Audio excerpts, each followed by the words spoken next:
Од Хернинг го затвораме денешниот надпреварувачки ден за гледачите на македонската телевизија. Македонската ракометна репрезентација славеше во последната рунда против Романија со 24-23 и обезбеди победа која што и носи подобро место во баражот, во филтерот за пласман на следното светско првенство во јануари. Не успеавме да славиме со поголема разлика, меѓутоа и да славевме со поголема разлика, селекцијата на Данска загуби од Португалија со 29-31 и со тоа португалците во втората рунда поминуваат заедно со данците, но Португалија носи 2 бода во пресметката со гигантите на европскиот и на светскиот ракомет во обидот да освои медал, зашто и дојде португалската репрезентација тука. Значи да застанеме сите мирно и да им честитаме на нашите ракометари кои што имаа одлична партија против селекцијата на Португалија, кои што се вратија од -5 и успеа да излежат реми 29-29. Завршниот збор на денешниот ден заедно со колегите Југослав Костовски и Горан Стериов.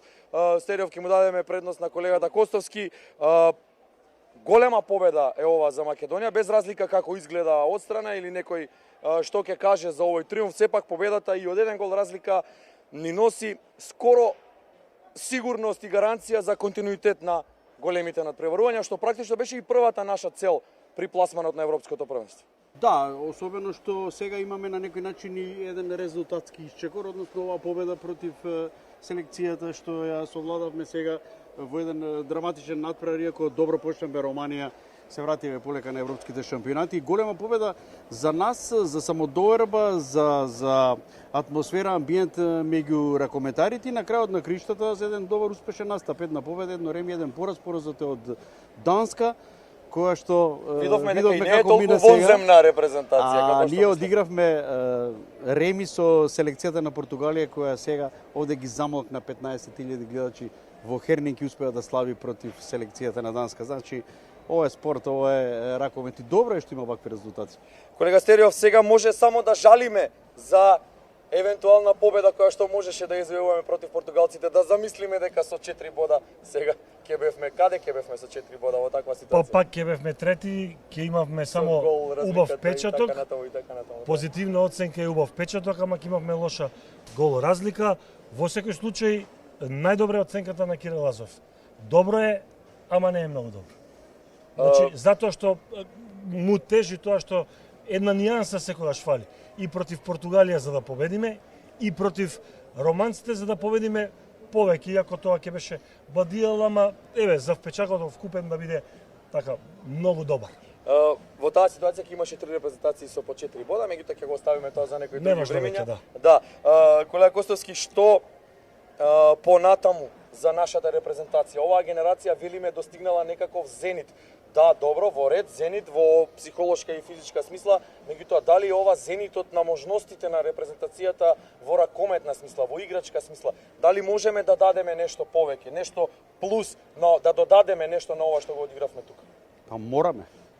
Мораме да додадеме, да не заборавиме дека овде имавме и репрезентација која што играше без Јагориновски, без Милан Лозаревски, без Карас Манакис, имавме проблеми со повреди дополнителни овде и мора да се оди да се прогресира напред. Знаете каде беа португалците пред неколку години, еве ги сега меѓу 4 најдобри во свет. Овде ја замолкна публиката во Хернинг, одиграа еден надпревар, буквално војна, ќе каже нешто подоцна за тоа, го коментираше надпреварот Горан. Така што нема застанување тука, мора да се оди напред. Ова ни дава на некој начин ветер во грб, затоа што ќе имаме подобар бараш противник, ќе имаме подобри шанси да го продолжиме континуитетот, ама мора да има и резултатски исчекор. Што значи подобар бараш противник, колега Стерев? Па не знам, сега нека заврши. Што значи подобар? Нека заврши Европското првенство, затоа што таму има репрезентации. Србија не ема да биде носител. Полска испаѓа од Италија, аде пољаците немаат репрезентација, ама да не направат за една година. Не знаеме, ќе видиме па прв круг некој ќе играат, па кој ќе помине. Тоа сега не може да се предвидува, ама е добро затоа што играме втор бараш, прескокнуваме прв, па мислам дека во вториот како носители сме во предност, реваншот го играме дома, така да се местат работите да продолжи ова убава приказна. Што беше пресудно на надпреварот меѓу Португалија и Данска? Каде данците го загубија мечот или каде португалците победија? Во кој елемент? Што беше она најизразеното? Да се данците балканци, ќе кажев дека мислеа дека се е во ред, го чекаме само финалето. Не се не знам каде го загубија. Не го загубија тие надпреварот, Португалија го доби надпреварот. Ова беше партија за злато. Ова беше меч на Португалија со кој што се освојува злато. Може би нема да освојат ни медал, ама вака, ако играат, ова е медал сигурно. И она популарното финале пред финале. Апсолютно. Ова беше навистина таков ракомет. Колега Косовски, видовме една Португалија која што немаше слаба точка, која што немаше Ахилова тетива пета или како и да е. Репрезентација која што парираше, дури на моменти беше и многу подобра од најфаворизираната и најизвиканата Данска на овој турнир. Неверојатно, тоа евентуално балканци и португалци кои што се спортска нација можат да го направат. Како се издигна, што направија, тоа си знаат тие, веројатно нема да ја кажат тајната, меѓутоа ова што тие вечерва го одиграа беше на висина, како што рече Горан. Ова е светски ракомет, ова е надпревар за злато, буквално. Кој да беше денеска, мислам, против нив, да играа заедно и Франција и Данска, да направеа селекција, мислам дека ќе загубеа. Ова беше перфектна издание. Колега Стериов, не помогна ни магичниот Гицел. Изгледаше како да е оставен да игра тој, меѓутоа сите други беа успешно затворени. Денеска се подпре на индивидуалните квалитети на Гицел и на Питлик. Гицел дојде до 8-9 гола, ама не е тоа. Чека Нилсен да ги спасува. Не оди секој ден, затоа што браќата кошта, тоа е врвен талент. Јас се уште се чудам како играат во Порто и во Спортинг. Сега мислам дека веќе германските клубови надаваат кој кај ќе оди. Барселона е најблиску за еден. Или Барселона. Добро, ако не им се игра секој ден тежок меч, тогаш е Барселона таман. И близко име, долго близко име, да. И јазик ќе знаат. Да. Во секој случај, ова што го одигра, јас да бидам искрен за Капдевил знам. Ама сега од голманото Бенфика, дека ќе биде клучен и дека ќе има 10 интервенции и дека се тоа во моментите кога Португалија правеше разликата, тоа навистина не ни помислував. Има ли друг некој ваков момент, има ли друго некое досега вакво изненадување? Добро, мечот на Србија беше своевидна сензација, меѓутоа Германија и Данска, добро, Германија е финалист на последните олимписки игри, меѓутоа Данска е на едно сосема друго повисоко ниво. Има ли друг некој ваков резултат кој што може да го издвоиме на континенталниот собир? Досега утре има надпревари, меѓутоа еве досега утре нема ништо спектакуларно. Прво што ми текнува мене тоа е Краков 2016 кога Хрватите беа во прашање, им требаше 10 или 11 разлика, 11 разлика направија во исто ваков амбиент против Полска, кој што беше 3 класи подобро од ова што е сега. Тоа мене вака ми паѓа прво на памет. Да, ново европско резултатот на Македонија против Данска, против Португалија се да добива 5 пати на вредност. Да, апсолутно. Сега по ваков меч вечера. Од каде треба да ја црпиме, ја спомена Македонија сега, од каде треба да ја црпиме сега идејата?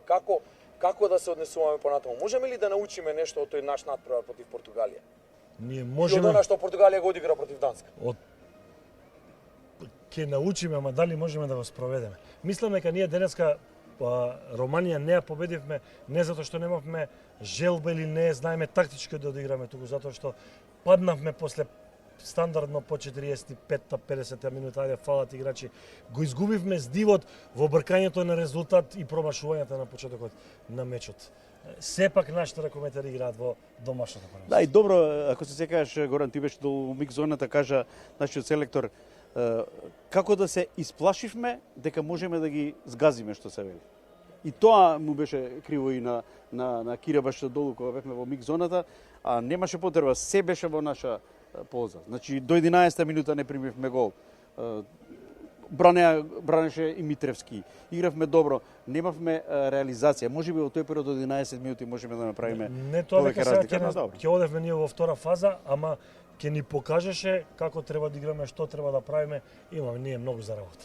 Ќе оставиме Скопје да сумира се што беше денешен впечаток. Почитувани гледачи, тука ние се одјавуваме од Хернинг, го завршуваме овој надпреварувачки ден, го завршуваме настапот на нашата репрезентација на 17-тиот континентален собир. За нас 8 поред, вкупно 9-ти. Македонија условно доби полесен бараш пат до наредниот мундијал 2027-та што ќе се игра во Германија. Чекаме да заврши ова европско првенство, чекаме да ги дознаеме противниците, можните противници, потоа чекаме ждрепката и така натаму.